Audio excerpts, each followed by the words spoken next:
Muy bienvenidos familia y amigos a su programa Revelación TV 2020.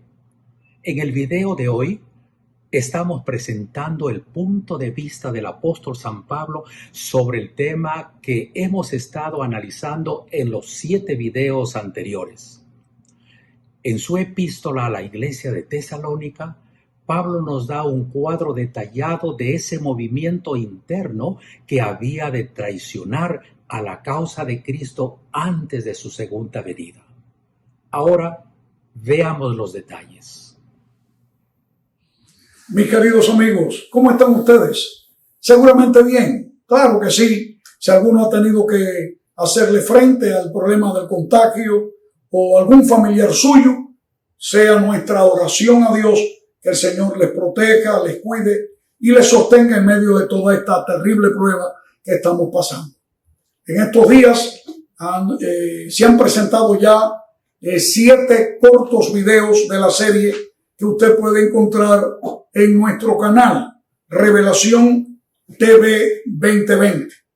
Y les recomiendo que lo vean en orden, desde el número 1, 2 y así sucesivamente para que puedan mantener la secuencia de lo que estamos tratando.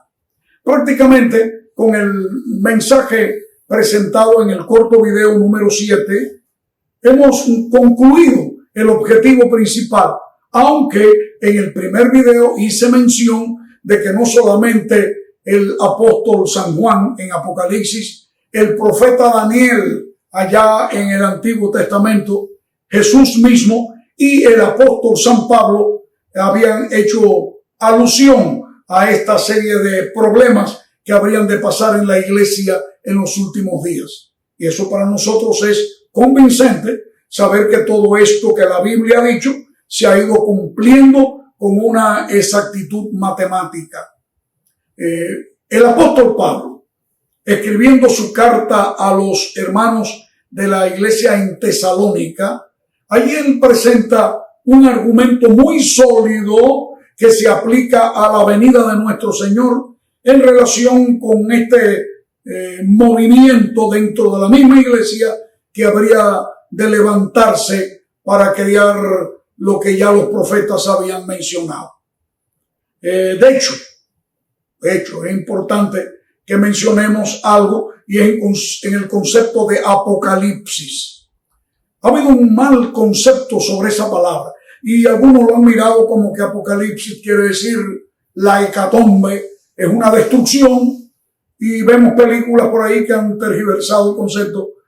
Se formó un apocalipsis, quiere decir un desastre, y eso está totalmente incorrecto, porque la palabra apocalipsis del griego original escrito con el que se escribió el Nuevo Testamento quiere decir revelación.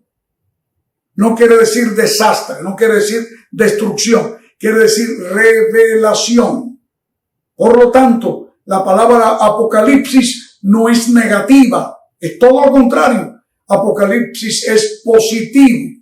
Quiere decir, Dios quiere revelarte algo, quiere destapar, así como una estatua se le pone un manto encima y luego es develada esa estatua el día de su inauguración. También Dios ha querido destapar su verdad para que sea conocida en este tiempo tan especial que estamos viviendo. El libro de Apocalipsis tiene más de 300 referencias del Antiguo Testamento que se presentan en Apocalipsis solamente, el último libro de la Biblia, me estoy refiriendo.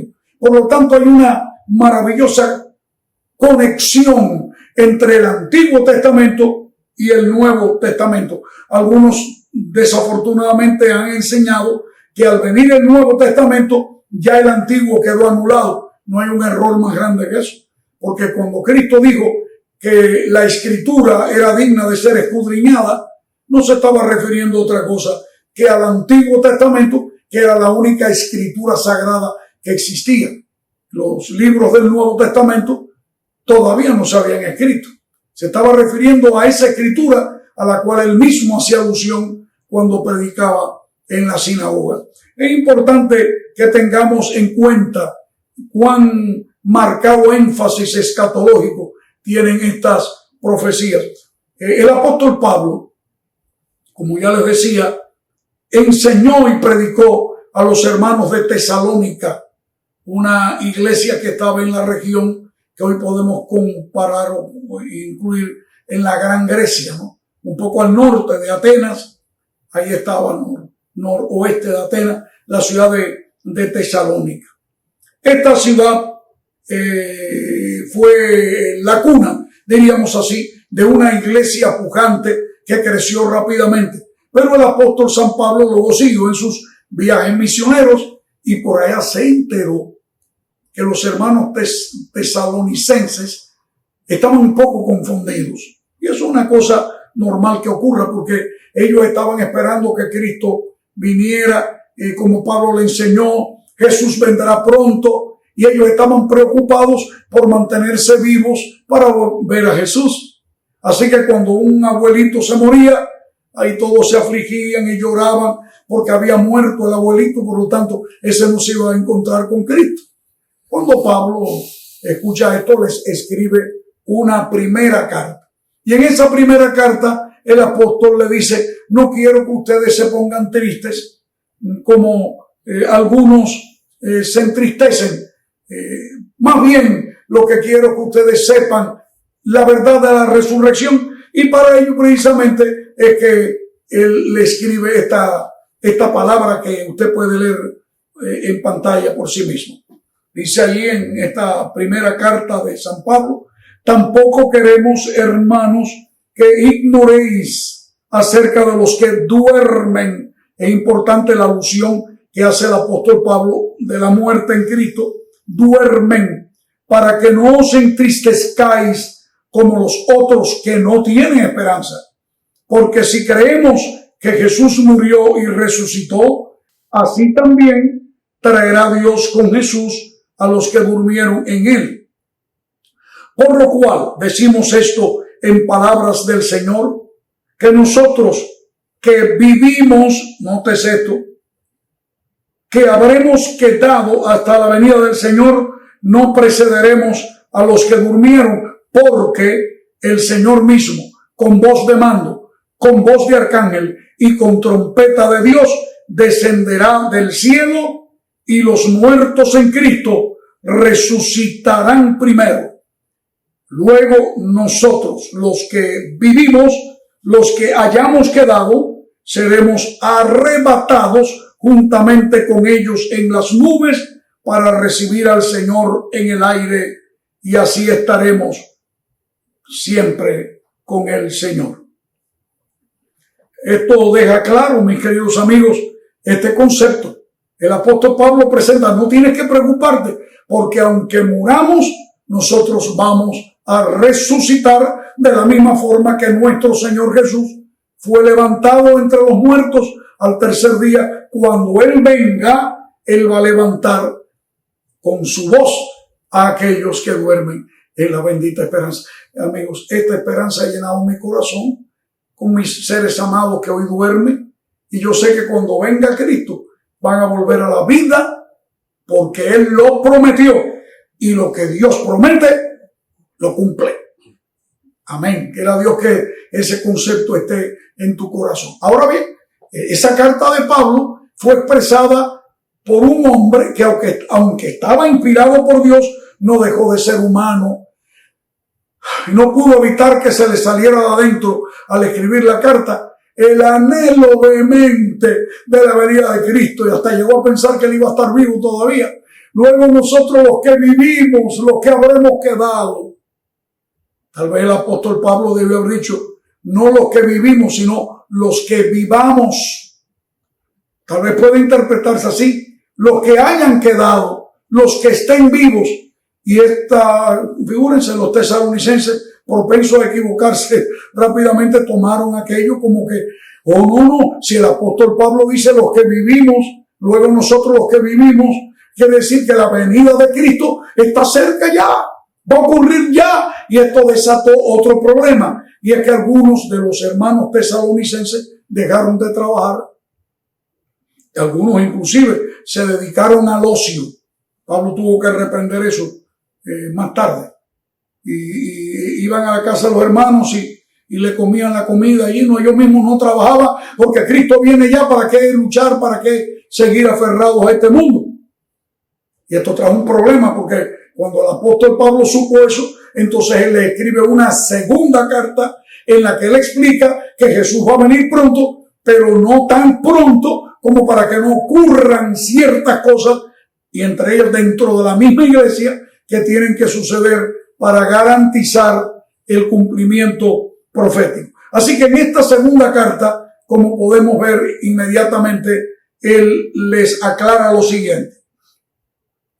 Pero con respecto a la venida de nuestro Señor Jesucristo y nuestra reunión con Él, os rogamos, hermanos, que no os dejéis mover fácilmente de vuestro modo de pensar, ni os conturbéis, y ahora nota 3 puntos importantes, ni por espíritu, ni por palabra, ni por carta, como si fuera nuestra, en el sentido de que el día del Señor está cerca. El apóstol Pablo está presentando algo digno de ser analizado y menciona allí ni por espíritu, o sea, así se le llama en la Biblia, espíritu de profecía. No te dejes guiar por profetas o aparentes profetas, porque hay falsos profetas, cuidado, ojo con eso. Hay falsos profetas que pueden venir con un mensaje que diga el Señor me ha revelado, y cuidado con eso. El apóstol también dice que no sea ni por palabra, como que llegue alguien y predique algo que no esté correcto, y por último dice ni por carta, como si fuera mía o nuestra. No llegó una carta, cuidado con esas cartas anónimas y esos mensajes, amigos, ahora digo modernamente, que vienen por WhatsApp y por la internet. Tengamos cuidado con algunos que puedan aparentar, si no pueden mostrar la palabra de Dios fehaciente. Ojo, mucho cuidado, porque eso puede pasar. Y dice como que el día del Señor esté cerca, porque es que lo que Pablo está diciendo es que debe suceder algo antes de que venga Cristo. Y ahí está el texto que ya podemos leer. Sigue diciendo San Pablo ahora en el versículo 3 del capítulo 2, segunda Tesalonicenses. Nadie os engañe en ninguna manera, porque no vendrá, evidentemente no vendrá Cristo, sin que antes venga, y ahí menciona 3 puntos importantes, la apostasía, y se manifieste el hombre de pecado, el hijo de perdición. Repito, que venga la apostasía y se manifieste el hombre de pecado, el hijo de perdición. Aquí vas a notar un resumen de lo que estamos diciendo. No vendrá Cristo sin que antes venga la apostasía. ¿Qué quiere decir apostasía? La palabra griega, ustedes saben bien que el prefijo a quiere decir sin. Por ejemplo, una persona acéfala quiere decir que está sin céfalo, que es cabeza. Sin cabeza, alguien que le han cortado la cabeza, quedó acéfalo. O que digamos, esto es anormal, algo anormal es que no es normal, sin norma, algo que está fuera de norma. Por lo tanto, la palabra apostasía viene del griego sin postasia, sin orden, sin reafirmación. Diríamos apostasía. Algunos lo han comparado con una nave que allí está junto al puerto y se solía atar hasta el día de hoy. Los barcos inmensos se les pone una cuerda que se ata allí a una pieza metálica en el muelle para que no se suelte. De allí que cuando por el vaivén de las olas solía que alguna embarcación de aquellas se iba aflojando las amarras, se quedaba sin el poste, se quedaba sin la amarra. Por lo tanto, el barco se iba y se alejaba del puerto y se iba a la deriva. ¿Por qué razón? Porque había quedado sin amarras. Ahora, usando esa ilustración, nos muestra que cuando nosotros llegamos a Cristo, somos atados espiritualmente, amarrados, ¿por qué voy a decir otra palabra un poco mejor? Quedamos sostenidos afirmados, garantizados por las santas amarras de la fe a nuestro Señor Jesús. De allí que cuando una persona se suelta de Cristo, esa persona ha caído en apostasía. Es un apóstata. Ahora aquí el apóstol Pablo está hablando que antes de que Cristo venga, habría de ocurrir en la iglesia cristiana la apostasía. ¿Y por qué digo iglesia cristiana? Porque ya lo acabo de explicar. La palabra apostasía tiene un énfasis muy grande en la vida religiosa. Una persona atea, por ejemplo, no puede ser considerado como un apóstata. ¿Por qué? Porque él nunca estuvo en Cristo. Por lo tanto, si se habla de una apostasía en la iglesia, es porque los que se llamaron cristianos se soltaron sus amarras y comenzó a la deriva en el mar de este mundo. No puede ser una persona que no haya sido cristiana, por lo tanto, perdió sus amarras. De allí que vemos en pantalla este segundo cuadro. No vendrá Cristo sin que antes venga la apostasía, pero Pablo habla de otra cosa. Se manifieste el hombre de pecado. En griego esta palabra es el antropos, anomía. Antropos, hombre, anomía. El hombre sin ley o el hombre contra la ley. ¿Cómo diríamos eso? Un hombre sin ley. Mire, para poderlo entender mejor, les invito a leer ese mismo texto en la versión internacional, la nueva versión internacional en inglés, que lo dice todavía tan claro como el original. Dice allí, the man of lawlessness, el hombre sin la ley, mientras que en otras versiones dice el hombre de pecado. Y claro, el pecado quiere decir transgresión de la ley de Dios. Así que tiene sentido, pero me gusta que ahí lo dice, como dice en el hebreo, quiero decir en el griego, en que se escribió el Nuevo Testamento.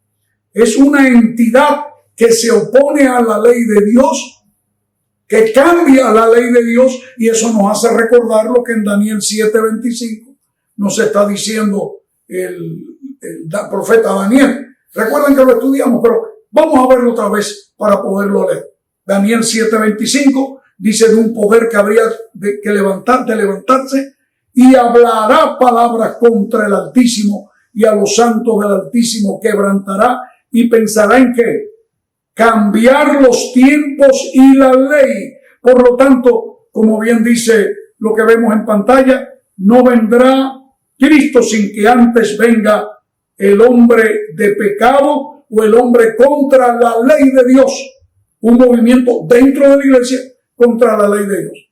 Ahora les invito a ver este próximo paso. ¿Cuál es la otra característica? Nos está diciendo que se manifieste, además del hombre de pecado, el hijo de perdición. Para eso tenemos que irnos a la Biblia. No olviden que hay un enunciado que hemos plantado, ¿no? La Biblia es el mejor intérprete de la misma Biblia. Para ello les invito a que vayamos al Getsemaní, donde Jesús, horas antes de ser crucificado, él oró por sus discípulos y oró por ellos, por cada uno de sus discípulos, no solamente aquellos, sino también nosotros que habríamos de creer en Cristo por medio de la palabra de aquellos. Y cuando va a hablar de Judas, el que lo habría, o el que lo estaba vendiendo ya, Jesús dijo, según San Juan 17, cuando estaba con ellos en el mundo, yo los guardaba en tu nombre. A los que me diste, yo los guardé, y ninguno de ellos se perdió, sino el hijo de perdición, para que las escrituras se cumpliesen. El hijo de perdición. Y dice aquí Pablo que Cristo no vendrá hasta que se manifieste el hijo de perdición. ¿Por qué Pablo dijo eso? ¿No será que está haciendo alusión a un movimiento dentro de la iglesia cristiana que habría de actuar tal como actuó Judas? Lo primero que tenemos que entender que Judas aparentaba sinceridad. Quizás era el que más se preocupaba porque Jesús llegara al trono.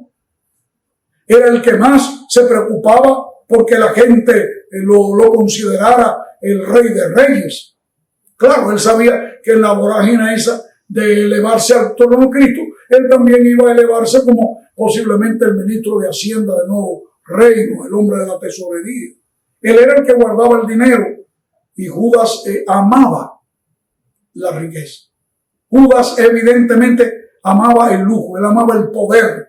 Noten ustedes que si vamos a hacer la comparativa, es alguien que se considere discípulo de Cristo, un movimiento dentro del discipulado, pero con amor al dinero, al poder, a la gloria humana, a la fastuosidad, a la manifestación pública. Yo creo que ahí se encuentra la situación de este hijo de perdición. Antes de la venida de Cristo, mis hermanos, tiene que venir ese movimiento con características similares a las de Judas. El apóstol Pablo sigue diciendo en su segunda carta a los tesalonicenses que ese poder se opone y se levanta contra todo lo que se llama Dios o es objeto de culto.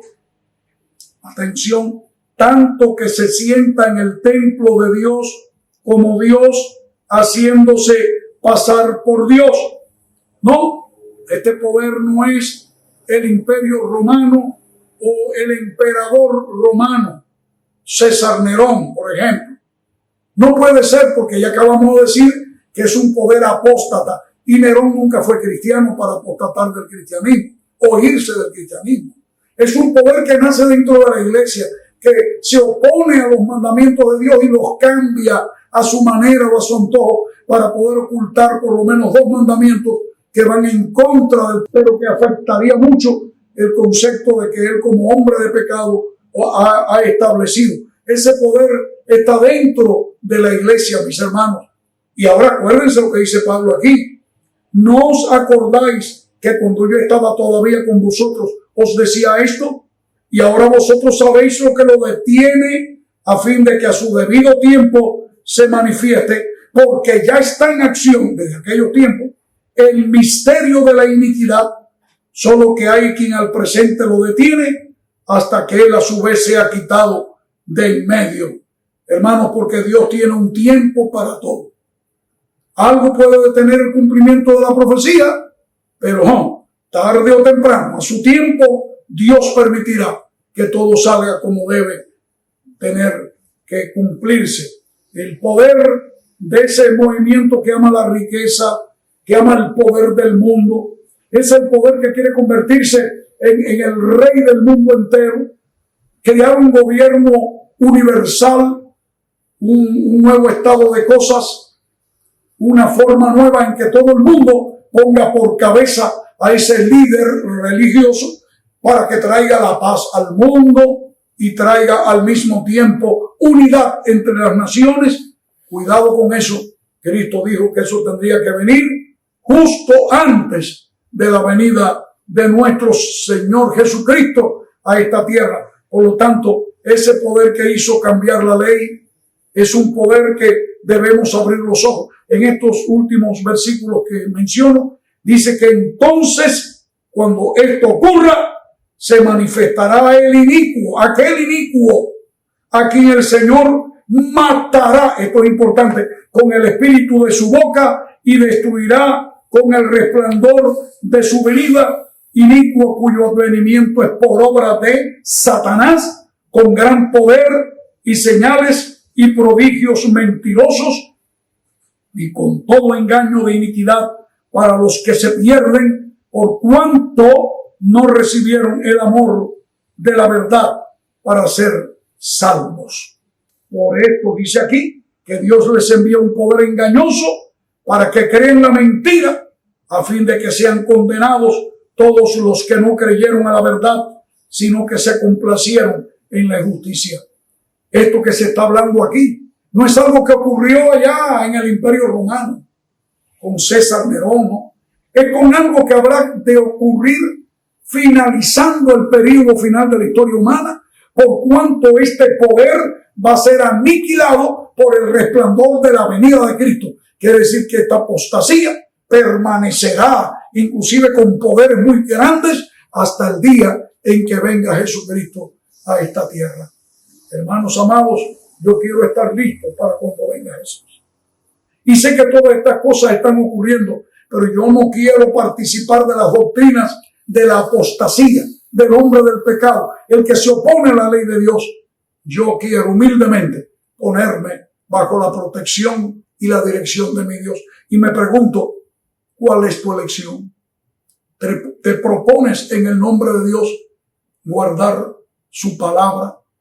Amar a Jesucristo como tu único Salvador. No hay otra cabeza que no sea Jesucristo. Otro es un usurpador de la posición. Que Dios te bendiga. No olvides que estamos en contacto contigo a través de nuestro canal Revelación TV 2020 y por nuestro correo electrónico que aparece aquí también en pantalla, porque esa va a ser nuestra conexión. Envíenos un mensaje, dinos algo, quieres que aclaremos algo, te gustaría que tratemos algún tema que consideras de vital importancia, comunícate con nosotros, sé parte de Revelación TV 2020. Que Dios te bendiga y cuando venga Jesús, que será ya muy pronto, tú y yo estemos de parte de la verdad y de la justicia. Bendiciones te deseo.